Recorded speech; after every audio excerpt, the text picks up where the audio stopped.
My love has gone away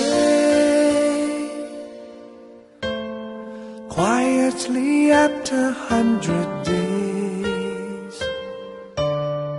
This is what she has always said. She won't stay for more than what she can repay. I can still hear her say that I'm not her intended play. The day she let me kiss her was a display of love to those who she betrayed.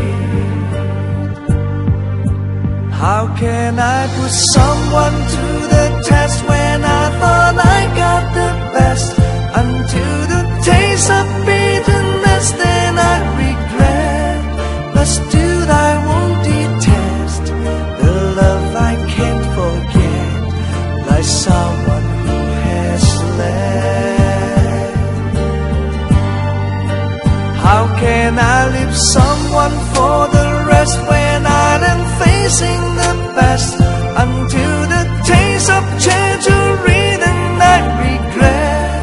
But still I won't detest who I can never get, like someone